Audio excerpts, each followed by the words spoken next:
أعوذ بالله من الشيطان الرجيم.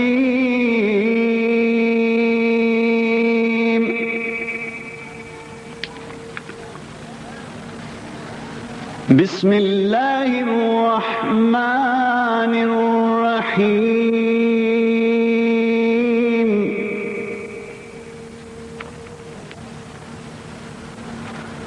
الحمد لله رب العالمين.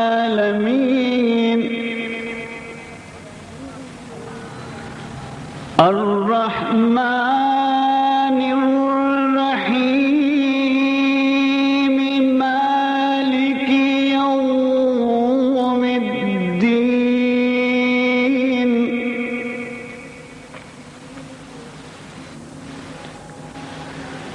إياك نعبد وإياك نستعين. اهدنا الصراط المستقيم صراط الذين أنعمت عليهم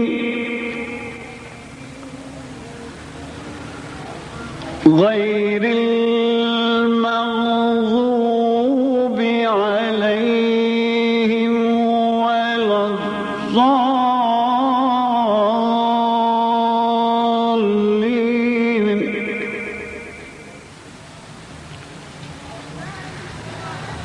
بسم الله الرحمن الرحيم.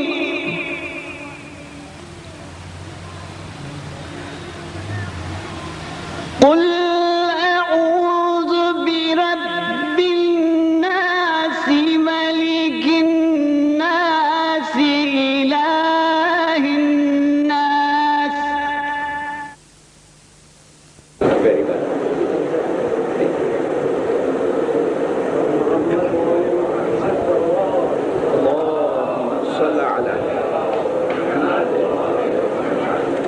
Bismillahir Rahmanir Rahim. In the name of Allah, the merciful, the compassionate. All praises to Allah, the creator of the universes and their sustainer, the provider of believers and unbelievers. And may his choicest blessings be on the seal of his prophets, the last of his messengers and his holy progeny. And in particular, may his unceasing blessings flow on that immediate successor to the holy prophet, on Imam Ali ibn Abi Talib, salawatullahi wa salamu alayhi. Yesterday, we stopped at examining the situation of the Hijrah and how Imam Ali alayhi salam was able to assist in saving the life of the Holy Prophet. That act of Imam Ali alayhi salam of sacrificing or being prepared to sacrifice his life in the manner in which he did attracted, as we saw, that holy verse in the Holy Quran, وَمِنَ النَّاسِ مَنْ يَشْرِي يَبْتَغُوا نَفْسًا لِمَرْضَاتِ اللَّهِ. Those people who are prepared to sacrifice their lives in order to obtain the blessings of Allah. وَمِنَ النَّاسِ مَنْ يَشْرِي نَفْسَهُ ابْتِغَاءَ مَرْضَاتِ اللَّهِ. That ayah itself shows, and I am stating this only because I felt I was rushing through it because of the clock at that time. That ayah itself shows that in the eyes of Allah there was the question of Imam Ali alayhi salam sacrificing his life. Whatever we say about the ahadith, and I've cited to you ahadith from the Sunni source, but whatever we say about ahadith, the ayah of Quran itself is conclusive proof of the level at which that action of Imam Ali alayhi salam attracts the pleasure of Allah and the acceptance of Allah. Indeed, all leading commentaries on that ayah, be they Shia or be they Sunnite, accept that that particular ayah was revealed at a time when Imam Ali alayhi salam had slept on the bed of the Holy Prophet in order to save his life. A difference between Shiite and Sunnite sources that you saw yesterday was that Tabari reports that when Imam Ali alayhi salam woke up, they arrested him, even that they molested him, even that they imprisoned him. Shiite sources, on the other hand, say that he immediately walked out, and he walked out totally unmolested, nobody having the courage to even stop him. But whatever the case, on both of those accounts, there must have been a great risk to his life, not only that night, but on the days to follow. And yet, all historians who have reported on this matter are unanimous.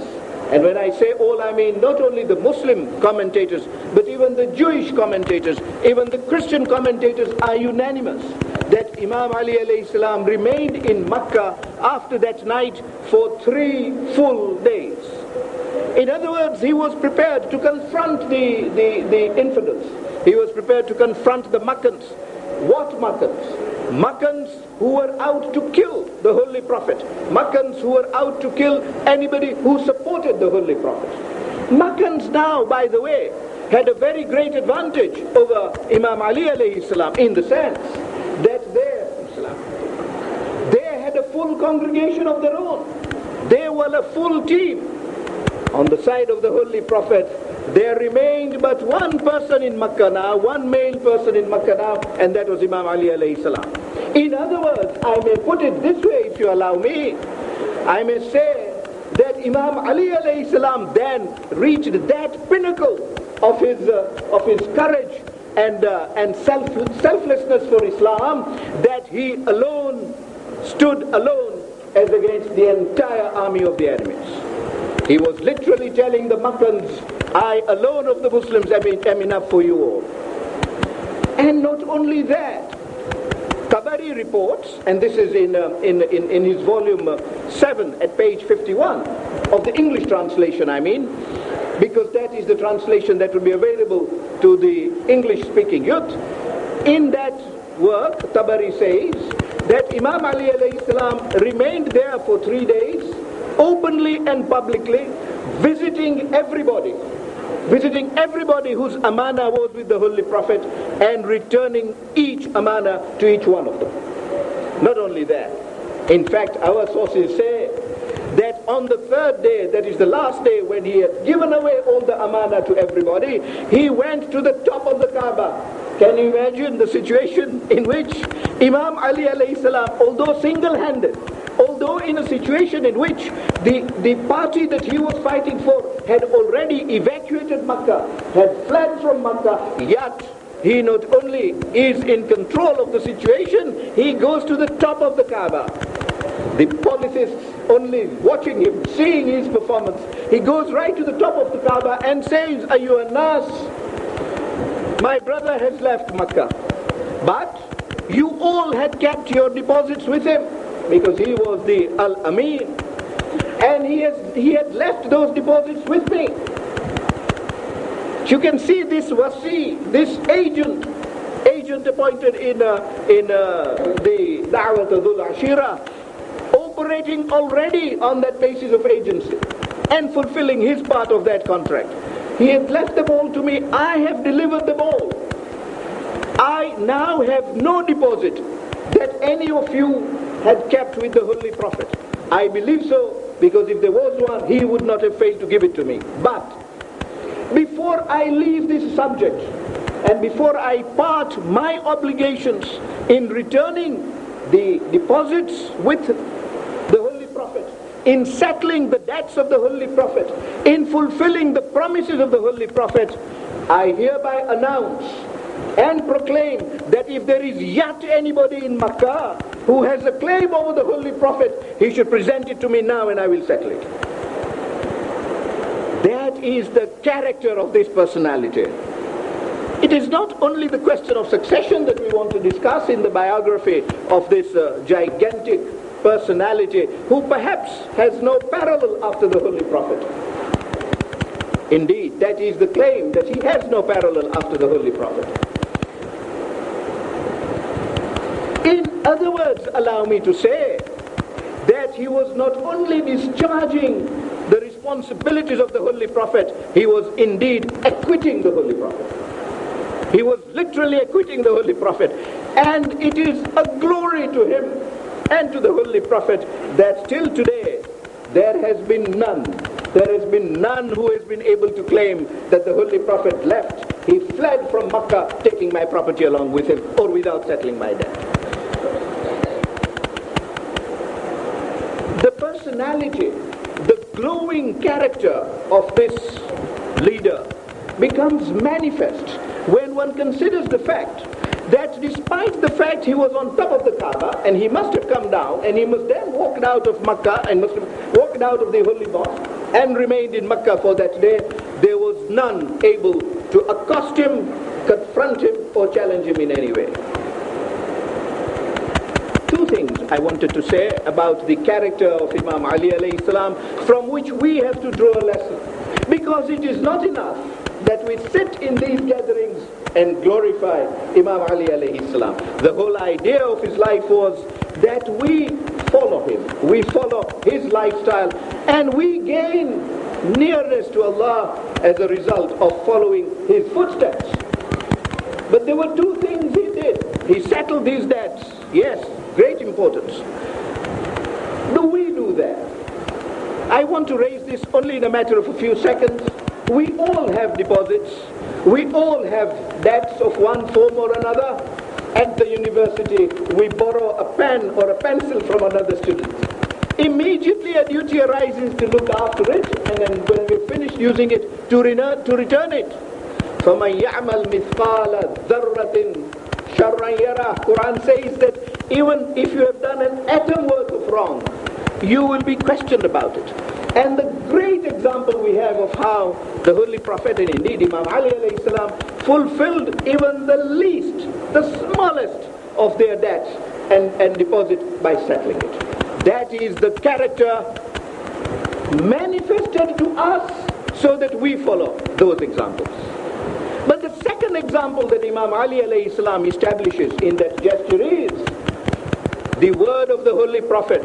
I have to go. As we discussed yesterday, I am going, but I am leaving my family behind, because if I take them now, I become open to suspicion that I am running away.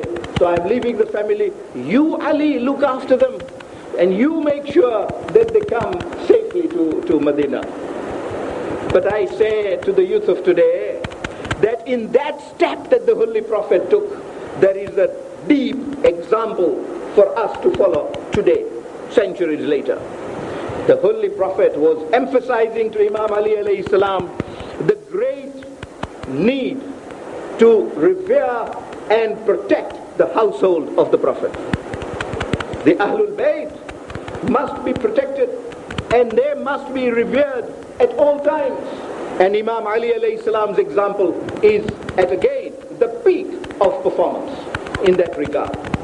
He did not leave Makkah until each member of the family of the Holy Prophet, including Imam's mother Fatima bint Asad alayha salam, and including the daughter of the Holy Prophet, Bibi Fatima Zahra salamullahi alayha.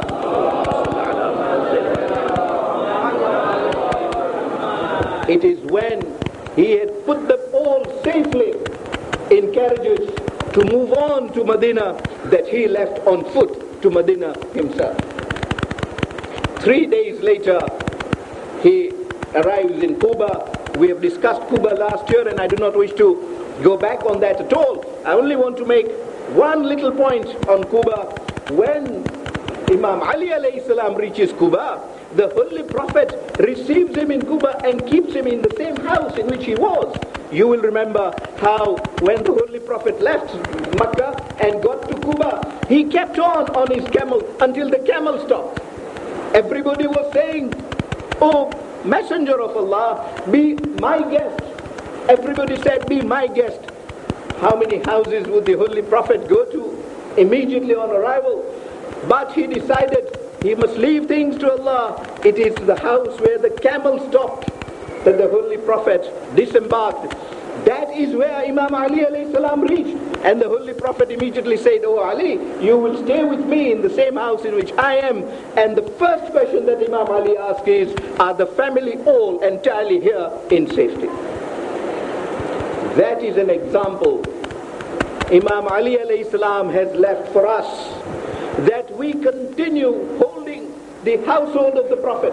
I say this because times have come when youths in universities are told the household of the Prophet is not important. It is the principles that he taught are important. How false that argument is. How inadequate and ineffectual that argument is proved in the life of Imam Ali alayhi salam. That to him, not only settling the debts, a matter of principle, not only saving Islam, a matter of greatest principle, the first principle, not only that, but also the question of protection of the family of the Ahlul Bayt was vital. He discharged that. And then followed life in Medina. We have discussed the life of the Prophet, so intermingled and intertwined with the life of Imam Ali alayhi salam. But certain things that we omitted last year, because they appertain peculiarly to Imam Ali alayhi salam, let us go through them at some speed, I'm afraid, this evening and tomorrow evening. And the first thing that comes to mind is the wars that the infidels, the polytheists, inflicted upon the Holy Prophet. The whole idea was, this is a small band, attack them, kill them, and Islam will be over. And the first of those battles, as we have already discussed last year, was Badr. Now, Badr becomes important today, because when you go to Saudi today, you will be told that Badr was fought. But the name of Imam Ali alayhi salam is not mentioned at all.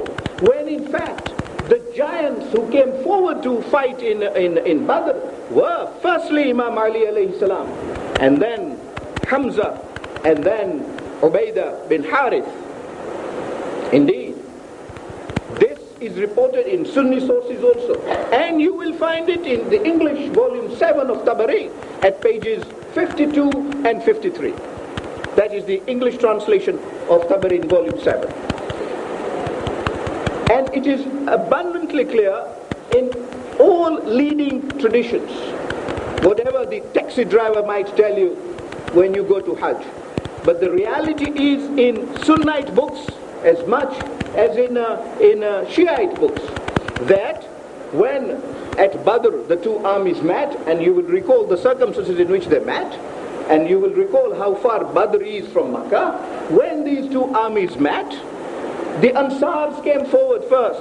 They took the view that they have welcomed the Prophet. They have a duty to go and fight first. They came out, the Ansars, as happened in Karbala, as you can see the analogy between the two battles. The Ansars came forward, but the Makkans, arrogant as they were, Shaiba comes forward and says, "Who are these people? We want to know their ancestry." And when they said they were Ansars, the Makkans said, "We don't fight you. We only fight people of our level.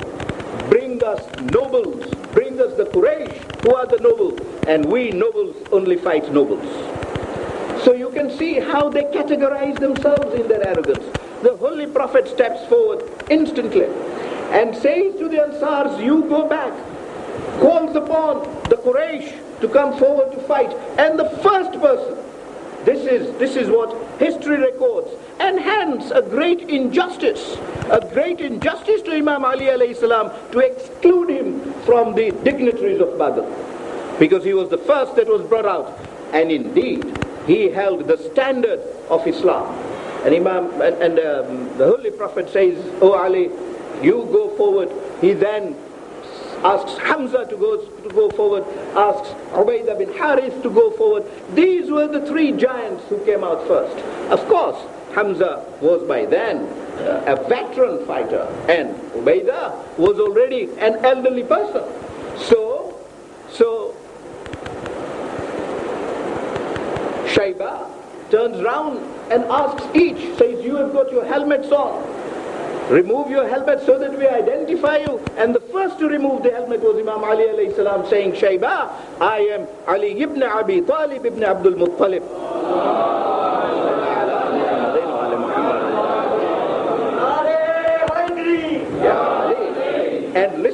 reply from Shayba now. I am not telling you what was the reply from a Muslim. This is a die-hard polytheist who has come out to fight the Muslims and says, Ya Ali, I recognize you as a noble, as one perhaps of greatest excellence of nobility from the Quraysh, and we accept you to fight you as a champion.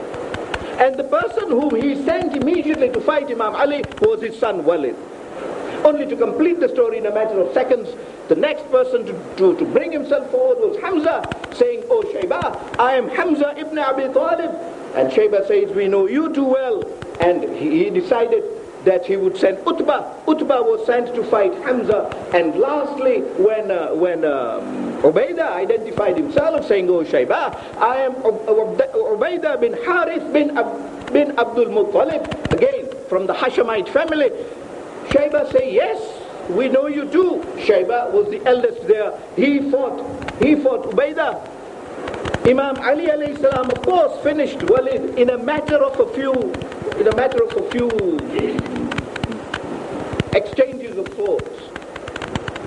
Indeed, in no time he finished with him. He did not remove his clothes, however. And when questioned, this is where the character of this personality comes in. In these battles, it is not the valor only that is of importance. Of course it was, because without defeating the polytheists, Islam would not have survived till today. But one cannot finish at the valor of Imam Ali. One only starts there. It is the character that emanates, that permeates through these battles. That is of lesson to the youth and to us all even today. Because when asked, he said, when I opened his clothes, I saw a saffron robe. And when I saw a saffron robe, I saw this was a youth recently married. And could I fiddle with a youth recently married? I walked away from him. That humanity displayed not only to a living human, but even one who was a polytheist and whom he had already killed, is an example history cannot duplicate. Hamza, of course, also killed Utbah, but Shayba managed to injure Ubaidah, and indeed instantly Imam Ali and Hamza went to his help, and it is the stroke of Imam Ali alayhi salam that killed Shayba too. So you can see the veterans of the polytheists were killed in that battle by him. Not only that, it is said that 70 people were killed from the army of the Makkans. And of the 70, 35, half of them were killed by Imam Ali alayhi salam alone.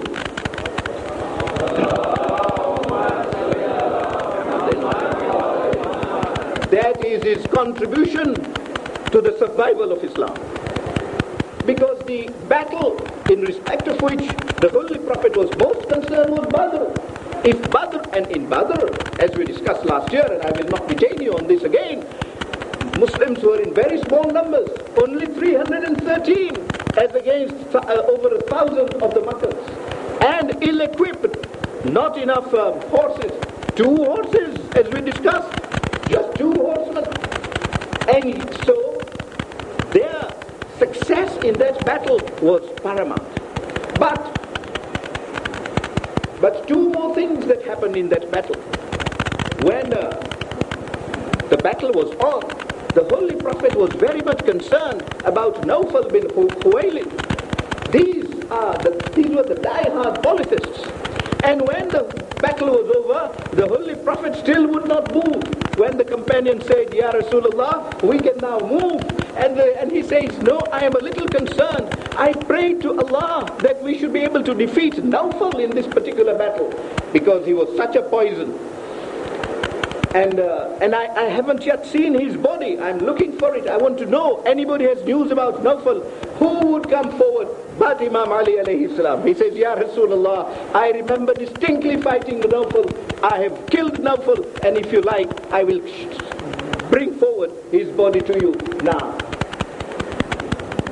The Holy Prophet says, Ali, your word on that aspect is enough. We can now move out of Badr. You can see any matter of concern. But the highest example of how he served the Holy Prophet in a battle is Uhud. Is indeed Uhud. Again, it is a matter of great dissatisfaction that if you today went to Saudi and you took a taxi from Medina to Uhud, as I have done on a few occasions, quite deliberately, and you started asking who were the giants of Uhud, Imam Ali alayhi salam's name is not mentioned. It is important that the youth should know that his name is not only mentioned in our sources, but is mentioned in high regard in leading Sunnite sources as well. Indeed, insofar as Uhud is concerned, a leading narrator accepted by all sects, Abdullah bin Abbas, says that there are 4 great virtues that Imam Ali alayhi salam had which no other companion had. This is why I say to the youths, you have no problem in deciding whom to follow after the Holy Prophet. If you want virtue, there is one companion who excels all others. If you want piety, and if we cannot discuss piety of Imam Ali in these 10 days, inshallah, in the extended sittings we shall discuss his piety because we cannot go without it. If you want to see how he has helped physically the Holy Prophet, how he has helped physically in the survival of Islam, he is the only person who can be put forward as one surpassing all other companions. The problem you have, of course, is that in different narrations you find that these virtues are put forward by different companions from different angles, because there are multifarious angles in which he excelled everybody else. This particular companion, Abdullah bin Abbas, says 4 aspects in which Imam Ali alayhi salam excelled all other companions. Nobody had those virtues. The first, what we discussed last night, or was it the night before? Last night. He says he was the first person, whether Arab or non-Arab, to say prayers with the Holy Prophet. And we saw that yesterday. Indeed, reported by his father, Abbas ibn Abdul Muttalib. Secondly, he was one person who combined the banner and the standard. He carried the standard in all the battles in which the Holy Prophet fought. He was the standard bearer. But in Uhud, he combined both the banners and the standard. And after that, one sees that he carried both the liwa, the banner, and the standard of Islam alone, single-handed, both of them in his hands, fighting for Islam. That was a virtue nobody claimed. No companion can claim to have achieved. Thirdly, he says, he was the person who remained with the Holy Prophet in Uhud. And I will come back to this, although we have touched on this last year, but I'll come back to it in a matter of a few seconds. He was the person who remained with the Holy Prophet in Uhud, and finally, he was the person who lowered the body, the corpse of the Holy Prophet into the grave. He is the person. In other words, what he is saying is that he is the companion of all companions of the Holy Prophet that ever lived, or that ever claimed to call themselves companions. He was the companion of whom it can be said he served the Holy Prophet from the first to the last, from even before the Holy Prophet proclaimed Islam, right to the time when he lowered him into his grave. Imam Ali alayhi salam, being in Uhud and fighting the battle, is well known. The reason why Hamza is associated with Uhud is because he gave his life. He was martyred and buried in Uhud. And indeed, the Holy Prophet's words are that I am hurt if a visitor comes to Medina to say salam to me but does not visit my uncle Hamza in Uhud. Well, that is the level at which Hamza stands. Yes, for his valor and for all the sacrifices he made for Islam. And I do not wish to repeat what we discussed just last year about the Battle of Uhud and how it was won. Indeed, some people proclaim, quite unfortunately, how it was lost. But as I hope established last year, it was never lost. It was won by the Muslims. And in that, the share of Imam Ali alayhi salam was phenomenal. After the archers betrayed, they left the footpaths in the hill, and as a result the enemy were able to come back to the battlefield after they had fled from the battlefield. One finds that the Muslims are running away, and I will cite from a Sunnite source. Zayd bin Wahab asks Ibn Masudi, says, "Oh Ibn Masudi, you were at Uhud, tell me about it." And Ibn Masudi says, "Oh Zayd, what can I tell you? Because I was one of those who turned my back to the Holy Prophet and fled from the field." So Zayd says, "But I hear a lot of people did that." He said, "Yes, when we saw leading companions doing that, we followed them. We followed Umar, we followed Abu Bakr, we followed Uthman. All of them turned their backs." So Zayd says, "But was Uthman there?" He says, "Yes, he turned up 3 hours after the battle." So Zayd says, "So who was with the Holy Prophet? Was it Ali alone?" And Ibn Masudi says, "Yes, you can say so. There were but 4 people. He was with Ibn Bajuni, Sahal bin Hudayf, and later on Talha came in. So there were only about 3 or 4 people. But the person who was fighting to save the Holy Prophet every time the enemy attacked the Holy Prophet was Ali." And this I will show you from distinct Sunni sources. And indeed, he says, Ali fought so valiantly that as we were leaving the battlefield, we could hear the angels in heaven proclaim, "La fata illa Ali, la sayf illa Dhul-Fiqar."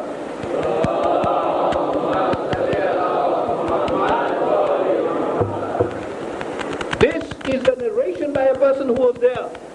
And sources say that years after Uhud, whenever you met a companion who talked about the angels praising Hazrat Ali alayhi salam, this episode is always repeated. And don't think, my dear youths, don't think this is something the Shias made up. No. You will find it in leading Sunnite sources, all of them. I will very quickly, without detaining you, cite to you Tabari. This is volume 7, again, translated by MacDonald this time. This one annotated by Montgomery Watt. And you will find the reference to this at page 115 insofar as Talha bin Uthman is concerned. He says, "Then Talha bin Uthman, who was then the political standard bearer," now this is the man of the enemies, rose up and said, "You companions of Muhammad, listen to this arrogant claim of the politist. You assert that God will hasten us to hell by means of your swords, and that he will hasten you to paradise by means of our swords. Is there one of you whom God will hasten to paradise by means of my sword, or will he hasten me to hell by means of his sword?" I read this to you because tomorrow night, inshallah, I don't see we reach it tonight. Tomorrow night I will say to you how exactly these words were repeated by Amr bin Abdullah, and exactly the response that Imam Ali alayhi salam gave him. These were not words that would leave Imam Ali alayhi salam unshaken. Immediately he rose. Tabari reports Ali ibn Abi Talib rose and said, and what did he say? "By him who holds my soul in his hand, I shall not separate from you until I have hastened you to hell by means of my sword, or until you have hastened me to paradise by means of your sword." You can see the depth of the conviction of this person, the iman of this person when he is talking and when he is fighting. And it is this iman, and I hope I'll come to this in some greater detail tonight. It is this iman that provides the glitter, the golden aspect of his amal, of his actions on that particular occasion of Uhud. I say this with such emphasis because what happened in Khandaq is well reported and well known in this aspect. ضربت علي يوم الخندق أفضل من عبادة الثقلين. Well known. What happened in Uhud is not. This endeavor to conceal what happened in Uhud. And the level of performance of Imam Ali alayhi salam in Uhud is, I reckon, skirmish. I reckon it is deliberate, and it must be brought out, at least to our youths. Well, so you can see Imam Ali alayhi salam, according to Tabari, the Sunnite historian, comes forward and says, then Ali struck him, cutting off his foot, and Talha bin Uthman fell down, exposing his genitals. He said, I call on you in the name of God and in the name of blood relationship, cousin. So Ali left him. These, you can see, are not empty boasts from us. This is Tabari saying exactly that. Imam Ali alayhi salam having killed the standard bearer of the opponents. And this happened after the Makkans had fled and came back, after the archers had betrayed the Muslim forces. This is when Imam Ali had to fight Talha bin Uthman, because then he thought he could challenge anybody. The Muslims were gone. There were only few in numbers. But Tabari goes on to say, so he left him, and the messenger of God, having seen this, cried out, Allahu Akbar. His companions say to Ali, what prevented you from finishing him off? He is a standard bearer. He is in that state. He is come down. And listen to these glorious words of Imam Ali alayhi salam.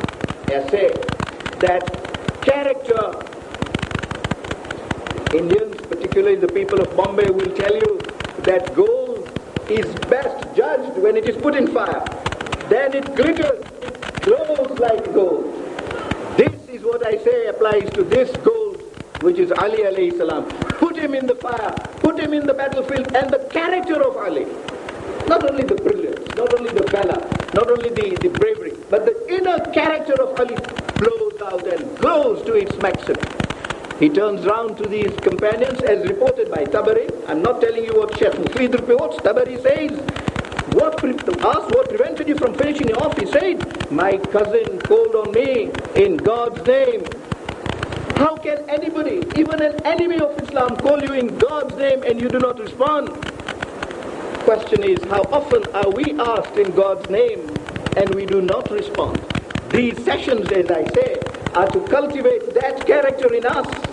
He says, how can I be called in God's name? And my cousin called me in God's name with his genitals exposed, and I left a sense of shame before him. That sense of shame is what we need to nurture in ourselves in this time and age. But how he defended the Holy Prophet, Tabari sets out at page 119 in these words. And it is important that these words be quoted, be cited rather than put to you.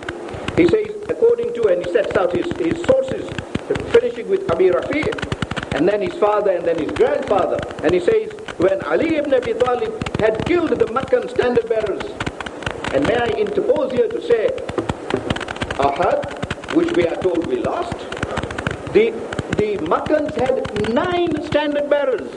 9 standard bearers, because each one of them was killed, and each one of them, down to the last, was killed only by one person, and that was Ali ibn Abi Talib, salawatullahi wa salamu alayhi.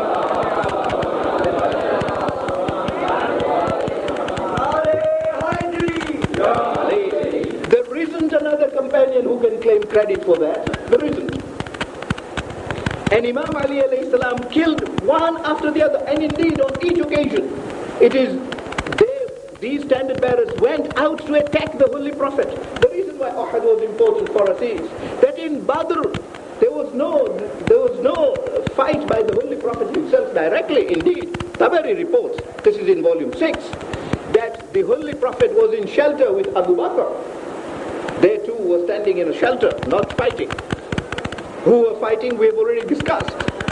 But here they went to the heart of the matter. They looked for the Holy Prophet and they wanted to kill him and finish Islam on that occasion. That is why his defense was of paramount significance. And Imam Ali was the man, perhaps the only person standing next to him, protecting him. Each standard bearer tried his fortune with the Holy Prophet. Every time the Holy Prophet sent Ali forward, and Imam Ali alayhi salam killed each one of them, all the 9 standard bearers. He, the only standard bearer of Islam, remaining victorious to the end. And Tabari says that after he had killed Talha, which we just examined, the messenger of God saw a group of unbelievers of Quraysh and said to Ali, attack them. And we will see this in Arabic in a minute. Attack them. So Ali attacked them, dispersed them, and killed Amr bin Abdullah al-Jamahi. Names also given of those people killed. Then the messenger of God saw another group, so the unbelievers of Quraysh, and say to Ali, attack them. So Ali attacked them. Nobody else is told to attack them because nobody was there. So Ali attacked them, dispersed them, and killed Shayba bin Malik, one of the Banu Amir bin Luway. Then Jibreel comes down to the Holy Prophet and says, O Messenger of God, this is for consolation. I quarrel with that translation of MacDonald, but that's a minor point. He says, Jibreel says to the Holy Prophet, this is for consolation that they were coming to attack you, and Imam Ali kills and has now killed Shayba bin Malik. Listen to the reply of the Holy Prophet as given by Tabari. I'm not quoting Majlisi, as given by Tabari. The Messenger of God said, verily he is of me and I am of him. Innahu minni aliyun minni wa ana minhum.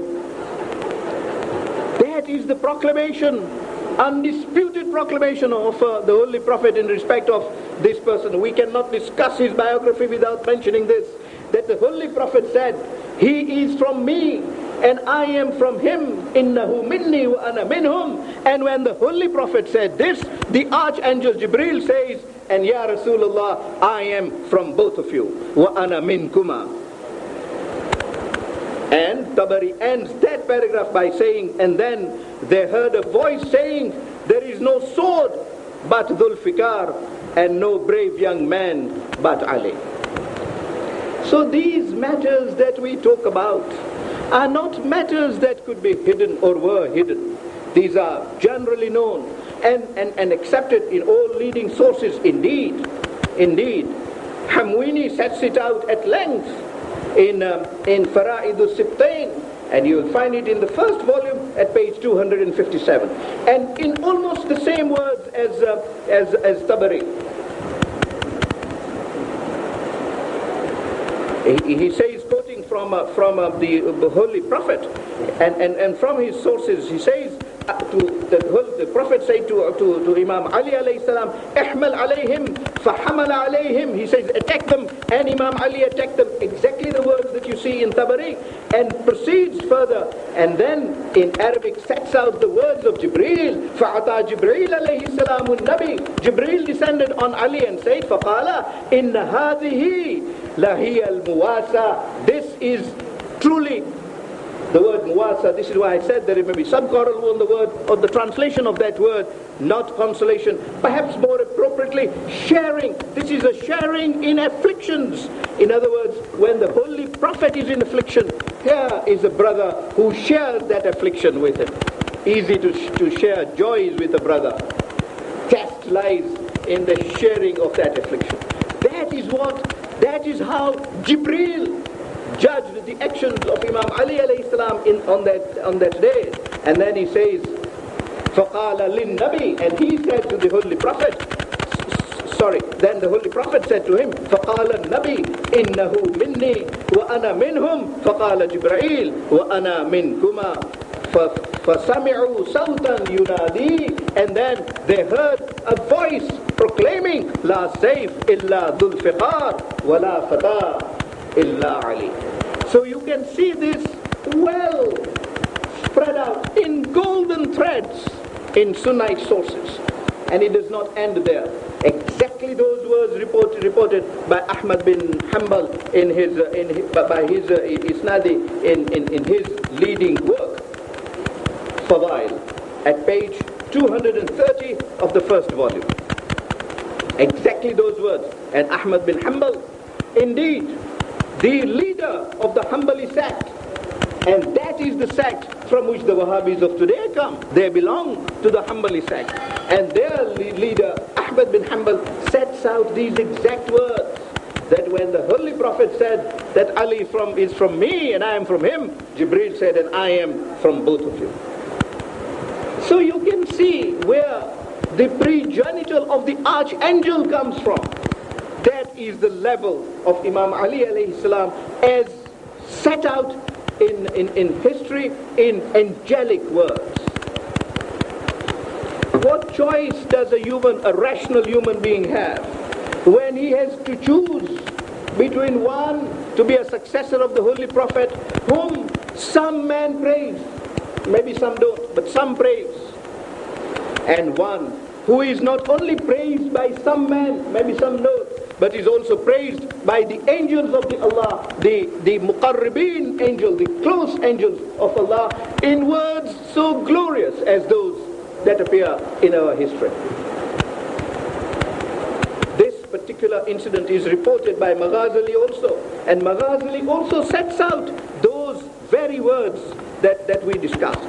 But the final hadith I want to put to you, and not from our source, not from our book, but from Yanabi'ul Mawaddah of Qanduzi. I have had occasion to speak about him when we were speaking about the 12th Imam and the hadith that he reported on the question of the Mahdi alayhi salam.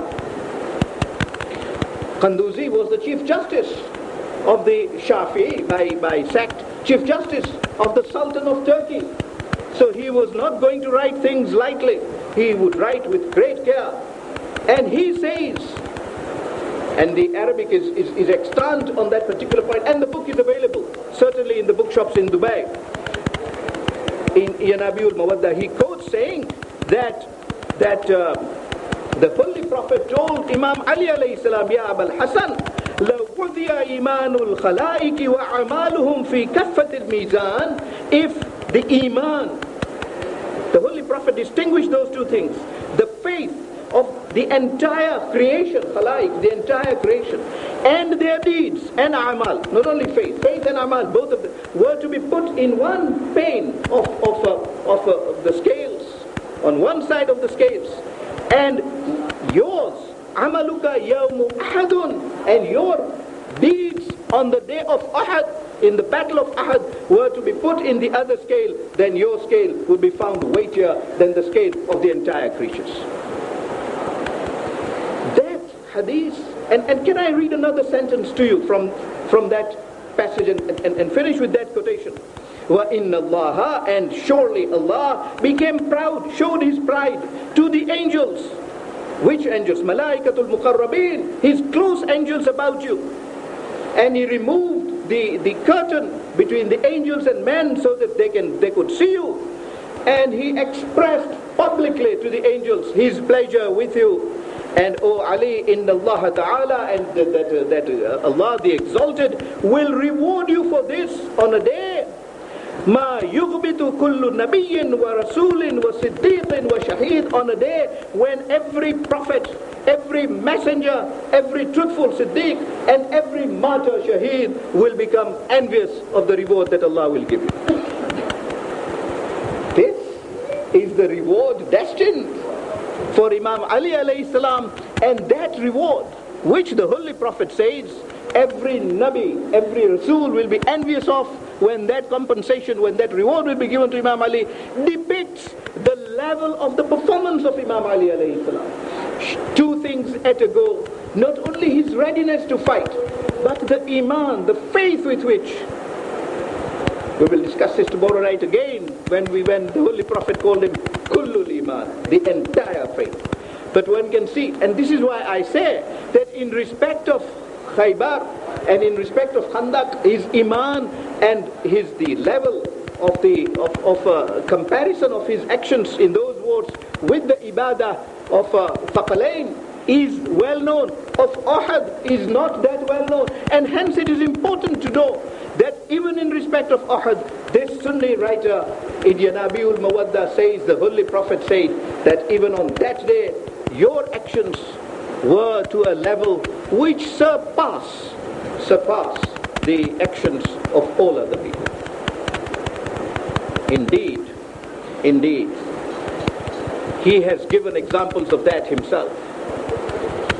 Before he fought Talha, as we saw in these descriptions, in these Sunnite reports, the Holy Prophet was alone, being attacked. Imam Ali alayhi salam has reported himself that when I suddenly heard that the Prophet has died, and I will not take you back on this because we discussed it last year, I started looking for him, and I became convinced that he is alive. But I became convinced that if he is alive, he is not a person who will flee from a battlefield. The Holy Prophet had a character that was steadfast, and he would remain to the last in the battlefield. So I decided to start looking for him. I stopped fighting and started going around looking for the Holy Prophet until I saw him in a valley, surrounded by his enemies. And I went close to him, pushed the enemies out, started fighting them. When we had a little moment of peace, I went to the Holy Prophet only to inquire after him, asked him how he was. The Holy Prophet, Imam Ali says, did not tell me how he was. He turns to me and says, Ya Ali, you did not run away as all the others ran away? This question reflects the depth to which the Holy Prophet was emotionally wounded. He was the depth to which he was wounded in his heart as much as he was wounded on his body, perhaps much more. But the answer that Imam Ali alayhi salam remains glorious in golden words in the history of Islam. He says, Ya Rasulullah, akfuru ba'd al-iman? Shall I turn an unbeliever after I have accepted faith? That is a glorious lesson for us all till today. Because how many times do we youths lose the strength of our faith? And that is what these majalises are meant for. Not that you do not have faith. Alhamdulillah, we all have faith, and may Allah preserve our faith, and may Allah make it stronger and stronger as days pass. But that is what Imam Hussein alayhi salam wants to establish in these sittings. And the glorious words of Imam Ali in Uhud, these words, my dear fellows, were not uttered in a university hall. That is the important thing. They were not uttered in a lectern. They were not skillfully written in a thesis. They were delivered on the spur of the moment amidst the clash of arms. And amongst those clash of arms, when that question is spontaneously put by the Holy Prophet, the answer spontaneously comes, Akfuru ba'd al-iman? Shall I lose faith? Shall I make kufr after I have received faith? After I have entertained faith? In other words, those are not words that Ali had to think of. Those were words that were flowing in his veins, in his blood, that sprouted out immediately. Immediately the question was put to him. That is the level of the faith of Imam Ali alayhi salam. That how can he run away from the Holy Prophet? And let no Muslim run away from the words of the Holy Prophet. Let no Muslim run away from the teachings and the commands of the Holy Prophet, be it on the question of succession or be it on any other question. But we youths today, when we come across a teaching of Islam and we do not like that teaching for some reason or another, because we do not find it convenient to follow that teaching, don't we immediately utter words, ma'adallah, sometimes even demeaning the words of the Quran? Isn't that kufr ba'd al-iman? Isn't that becoming an unbeliever? Question we must discuss, we must. And not that we are saying it today because times have changed. No, the Holy Prophet said himself, he said, sitting and pondering over the rules of Islam, sitting and pondering over the teachings of Islam and the Quran for 1 hour is superior than reciting namaz and taking out tasbih for 70 hours. Who does not know that hadith? So our study of these matters and our questioning, our probing into these rules is of paramount importance, but not in a way that would demean the religion, not in a manner that would make one feel that somebody of us has lost faith. Those are the gigantic words by which he answered. But before we can get the reply from the Holy Prophet, another person attacked him, and the Holy Prophet pointed out to Imam Ali alayhi salam, and he went out to defend him. Then what followed, I will not discuss tonight. If we have opportunity, and if I have the opportunity to speak to you next year, and we discuss the life of Janab Sayyid alayhi salam, we will deal with that aspect on that occasion of how Imam Ali alayhi salam dealt with that episode on that occasion to illustrate his character even more glowingly. Ultimately, when Uhud ended, it became very clear. It became very clear that there were only, according to one tradition, 4 people, named people. Imam Ali alayhi salam, Ibn Dunaja, Sahal bin Hunayf, and Talha. Only 4 people surrounding the Holy Prophet defending him. According to another hadith, 8 people. One almost thinks of the number of people who buried the Holy Prophet 10 years later. However, of those, the glorious action of Imam Ali alayhi salam related not only to his fight, as I said, but to his iman, to his efforts so to strengthen iman, that we today, when we battle things out, are able to remember the way he did so. And our battle may not be physical, may not be in discussions with other people, but in living our daily lives, which is the Jihadul Akbar, as the Holy Prophet said. And I wish to finish just one little thing before I move on to Masaib, so that tomorrow I can move on to Khaybar and Khandaq, and that is the attack by the Holy Prophet on Abu Nadir. We discussed this last year, and we discussed how it was not an offensive, it was again a defensive jihad by the Holy Prophet. But when the Holy Prophet had moved out and had placed his tent in that Jewish area, an arrow was shot, and it was aimed at the Holy Prophet, and just about missed the Holy Prophet, hit the tent of the Holy Prophet. The Holy Prophet immediately ordered that his tent be moved from there. And although the tent was moved from there, people suddenly, and this illustrates Imam Ali alayhi salam in conspicuous manner, when his absence is felt so deeply, the companions go around to the Holy Prophet and says, Ya Rasulullah, we do not see Ali here. Almost saying, without him, how do we survive? How does Islam survive? Almost saying that. And the Holy Prophet said, I know what he is doing. He is engaged in a task that will soon bring benefit to you. And soon Imam Ali alayhi salam comes with the head of the Jew. He is asked, how does this come about? He said, that Jew who flung that arrow, when I saw him coming, I knew his aim was not good. He meant to do evil. So I went for him. I knew if I went straight at him, I would lose him. I ambushed him. He just managed to shoot that arrow, and in good time, I handled him and killed him. And here is his head. But with him were 9 or 10 other people.